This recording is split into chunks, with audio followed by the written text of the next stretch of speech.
Hello and welcome. Thank you for checking out this review of the iPhone 7 Plus.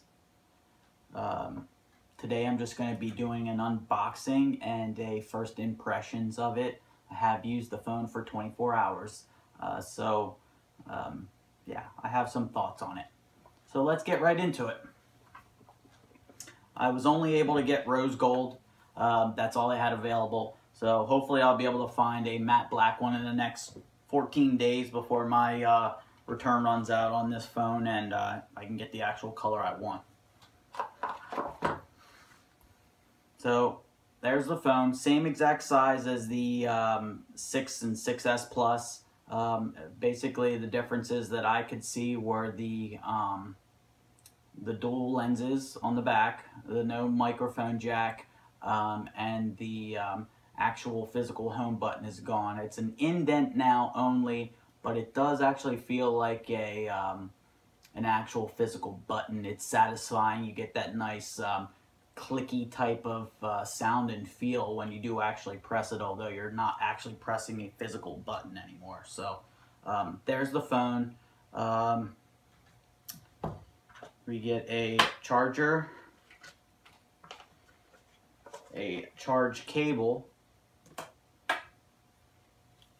the headphones, which now have a, instead of having the standard 3.5mm jack, you now have a lightning connector, which is nice. So it'll plug literally right into the bottom of the phone, and that's it. Now they were kind enough to give us, on the back here you can see the adapter, so that you can use your older headphones and any type of headphones that have a 3.5mm jack. Simply plug it into the bottom, plug in your headphones, and you're good to go. Now I will say, from using this, I wish they would have just had this all in one piece of plastic, like basically so that was, it was maybe a little shorter than that, like it was basically that height and that was it. I wish there was no cord in between, because as all of you Apple users know out there, these cords deteriorate over time, and basically just, they get disgusting after a while. So thankfully they're only $9, but still, it could have been better designed. Maybe just one solid adapter, kind of like they had the 30-pin, connectors for the initial iPhones when they went to the Lightning. It was just one piece that had the connector on one end and then the Lightning connector on the other end that plugged into your phone. I wish it was something like that. So hopefully someone will be smart enough to say, hey, the cord in the middle is not necessary, and let's just make it all one big, one small piece of plastic that's a little cleaner and better, equipped there. So that's my first rant. Let's see, I haven't taken these out of the package yet. I haven't used the headphones because honestly, I like to have my phone charging the whole time, but it looks as though it's the same length as the initial headphones were, so they're not going to be any different. The headphones themselves, they seem identical to the initial earbuds that they had. I personally, these are my favorite headphones. They don't pull out of your ears very easily. I don't like the ones that have the little rubber caps on it that are always falling out of your ears. These are comfortable for me. They never fall out. And I work with them all day long. I do a pretty active job. I'm not sitting at a desk or anything like that.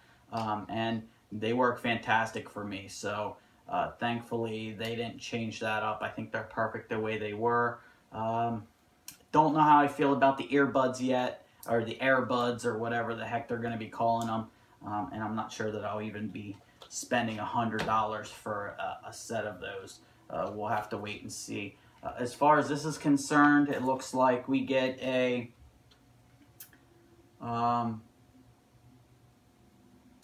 little card that basically just gives you some quick highlights, how to turn the phone on, preview content, use the Touch ID.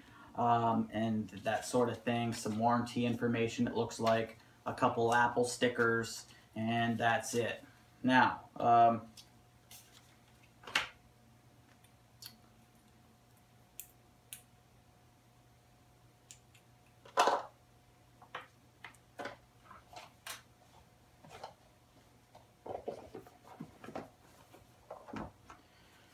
okay, so turning the phone on, the screen looks pretty much identical to the 6 and 6 Plus. I couldn't tell a difference. I didn't get the 6 Plus. I have the iPhone. I didn't get the 6S Plus. I have the original 6 Plus only. I couldn't tell a difference between the two. As far as the screen resolution, brightness, anything like that. I guess there was some minor differences there, although I couldn't really tell too much of a difference. First things first, one of the first impressions that I got from the phone when using it, if you are one of the type of people that likes to use the Touch ID, it's now instant. It works.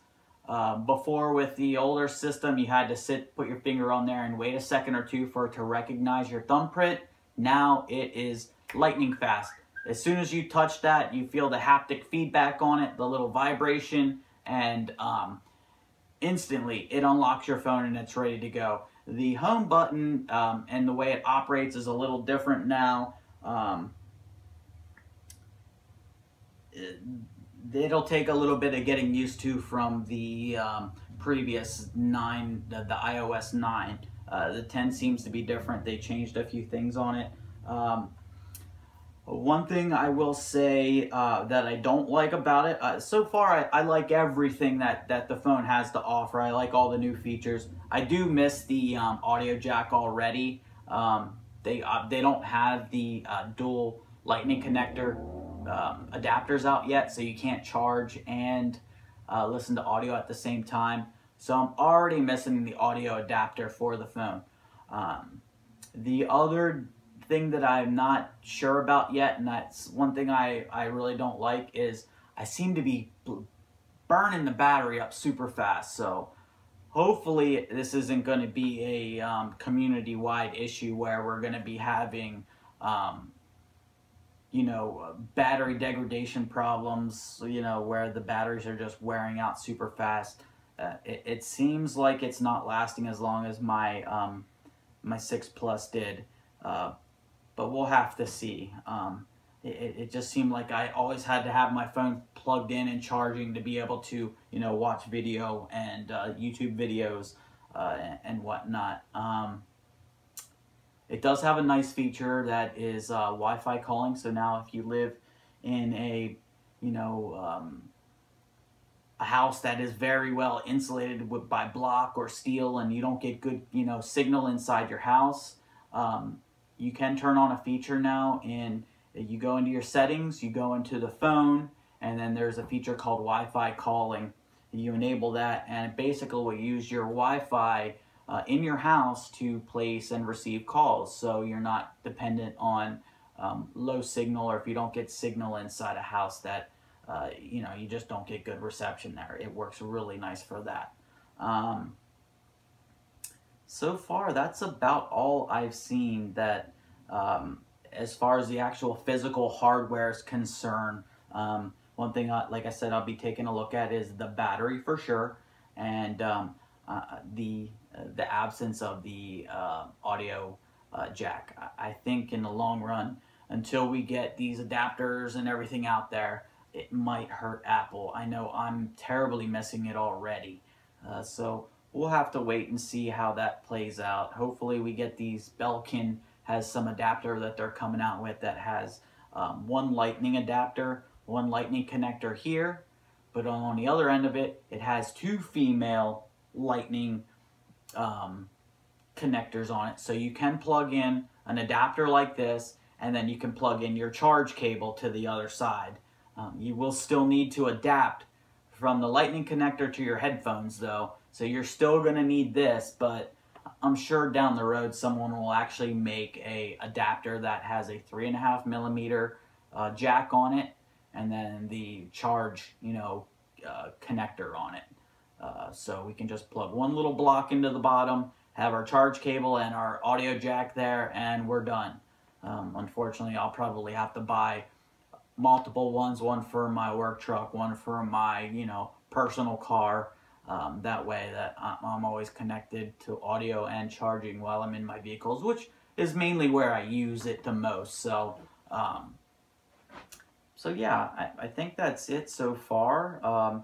I didn't notice a whole lot of differences with the camera yet. Now, I haven't really played around with it too much.